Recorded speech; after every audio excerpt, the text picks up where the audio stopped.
Title: The Eerie Echo of Familiarity. I have always found comfort in routine, in the familiar rhythms of life that wrap around us like a soft blanket. My days flowed gently, marked by predictability. A warm cup of coffee at dawn, the soft hum of the washing machine as I got ready for work, friendly conversations with my neighbors. But after last October's events, I learned that even the coziest routines might conceal unspeakable horrors. It all began with a knock at my door, a soft, polite rap that interrupted the calm of a Saturday morning, gently pulling me from a dream-filled slumber. I tried to remember if I had plans for visitors that day. My closest friends lived far away, and my family mostly communicated through screens and text messages. Still, my heart fluttered with a mix of curiosity and apprehension as I opened the door. "Good morning," exclaimed Mrs. Hargreaves, my neighbor, her hands cradling a steaming pie and her crisp white apron dusted with flour. She looked cheerful, her baking endeavors adding a warm sense of home to her presence. "Oh, Mrs. Hargreaves, what a lovely surprise," I replied, suddenly aware that something in her demeanor felt slightly off, like a familiar tune played out of key. I stepped aside to welcome her in. "Just a little something I whipped up this morning. Thought you might enjoy it," she said, her smile broad, but her eyes oddly bright, like two radar dishes scanning the room. "Thank you, that's so thoughtful of you." I nodded, noticing the strange intensity of her gaze, but brushing it aside. She was my neighbor, an integral part of my life. As she placed the pie on my kitchen counter, I caught a glimpse of a small burn on the crust, one I thought might taste unexpected, but somehow charming. We chatted for a while, my attempts at conversation overshadowed by the unusual weight of her gaze, which flickered from me to my slightly messy living room. It was a typical Saturday morning. I was accustomed to the clutter that accumulated during a busy week. Mrs. Hargreaves, however, was meticulous. Her home was always pristine. Did she find my disarray disapproving? It struck me as odd. As our conversation continued, she grew quieter. Her hands trembled slightly, a hint of anxiety shadowing her brow. But then she laughed, an oddly high-pitched sound that felt out of place. I joined in, but a chill crept up my spine as I realized her laughter sounded rehearsed. "Everything okay, Mrs. Hargreaves?" I asked, the question feeling intrusive, as if I were peering into some strange emotional vortex she was caught in. "Oh yes, just a bit tired," she replied too quickly, adjusting her apron and brushing off the flour as if it carried her discomfort. Our laughter faded into an uncomfortable silence, an undercurrent drifting between us. Something strange nestled beneath the surface of normality. After she left, I placed the pie aside, its crust glistening in the dim light, a shadow creeping across its surface. I tried to push my unease away, dismissing it as mere paranoia. Yet each glance at that pie sent a shiver down my spine, as if it were beckoning me closer with an air of foreboding. The following week unfolded steadily, yet ripples of trepidation periodically disturbed the surface of my routine. I caught sight of Mrs. Hargreaves during my morning walks, and each time I waved, her gaze lingered a moment too long, as though she were analyzing every nuance of my being, her focus unnervingly intense.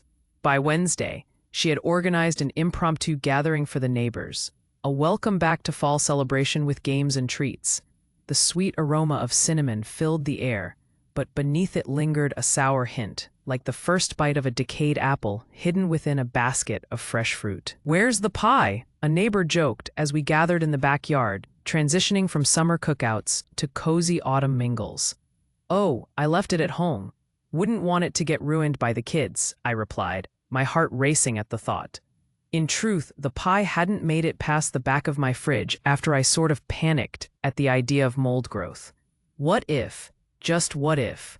"Come on, it's not a party without pie," someone teased, and against a backdrop of laughter, I felt an urge to comply.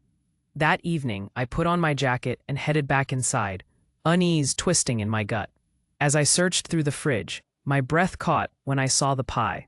Its surface now shimmered with a mysterious sheen, the crust vibrant as if freshly baked. Instinct screamed at me. I couldn't bring myself to touch it, convinced there was something sinister hiding behind its deceptive face.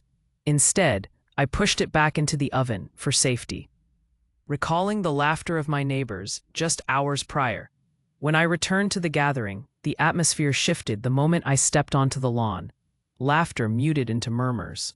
I spotted Mrs. Hargraves, her presence dominating the gathering as she ensured everyone had a good time. As I approached with the pie, she reached for it with unnerving eagerness. "You brought it after all," she said, her eyes sparkling as she whispered. An icy shudder gripped my chest. I wasn't sure, but she had already taken it from my hands. "Let me serve it," she exclaimed, slicing into the crust and releasing a cloud of steam. The first slice landed on a plate with a satisfying squelch, revealing a rich, glistening filling that seemed almost too perfect. As she handed pieces out to the others, their faces transformed from curiosity to rapturous delight. I strained to process the creeping unease that clawed at me, urging me to question everything. Moments turned into hours. I sat on the side, helplessly watching the spectacle unfold before me. Mrs. Hargreaves positioned herself in a way that made it impossible for me to slip away unnoticed. Then it happened. A neigh, a sneaky whisper carried on the wind, escaped from the lips of a little girl standing a few steps in front of her mother. The other children mimicked her, creating a maddening chorus, their eyes sparkling in a way that turned joy into something disquieting. Then, chiming in, Mrs. Hargreaves laughed, a sound that now twisted, melding into the giggles of the children, tainting the gathering with an eerie rhythm that both thrilled and terrified the adults around me. An instinct surged within me, urging escape. I bolted for the door, torn between fear and fascination as the rhythmic chant enveloped the atmosphere. But as I stood on the threshold, the light from the gathering flared, and I heard my name, echoing through the air like a drum. "Come back," Mrs. Hargreaves called, her voice splintering into 1,000 echoes that dissolved my courage to leave. "It's your pie. Come and eat." I turned and ran. Tears streamed down my face as I fled down the streets, my heartbeat synchronizing with the echo that clung to my mind. I stumbled into my apartment, slamming the door shut, but the memories of that night remained etched in me. Days turned into weeks, yet the memories faded like receding tides, leaving me tethered to fragments of myself that felt ever more distant. Each time I crossed paths with Mrs. Hargreaves, her warm smile greeted me, but beneath it, something sinister lingered, her laughter teetering on the brink of something too unsettling to comprehend. I began to avoid her, like an aberration hovering just out of sight. Yet eventually, ordinary life reestablished its rhythm, and I started to forget. The pie faded from my mind, buried within the layers of my past alongside the shadows of those inexplicable nights.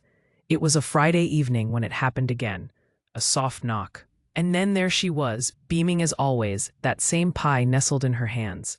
"I baked it just for you," she said, a sparkling thrill to her words. My heart raced, a swell of panic gripping me. "Oh, please, not again," I cried, even as I opened my door wide, the pie's fresh scent enveloping me, hypnotizing and suffocating all at once. "Darling, it's just a pie," she chirped, innocence masking her tone. "A delicious pie." "Oh," I trailed off, caught in the web of a twisted reality, familiarity warping into something grotesque, laughter morphing into chance, and pies promising doom. "Come on, just one slice," she urged, a slight edge threading through her smile. I had always adored Mrs. Hargreaves, her warmth, and the comfort of her home. But as I locked eyes with her, I saw something else staring back. Hunger nestled beneath the surface, cloaked in a wickedly soft facade. I stepped back, my heart pounding against the bars of normalcy. I'd willingly walked into this abyss where innocent voices crept into the fractures of my sanity, turning the familiar into the astonishingly alien. As the world around me began to echo with malicious delight, I wished desperately for the days when I could enjoy routine without the shadows that warped each comforting return into something terrifying. Mrs. Hargreaves pressed the pie into my hesitant hands. "Let's share dinner, shall we?" she suggested, the sweetness of her voice concealing the chaos lurking just beneath, a dark reflection that echoed louder with every silence between us.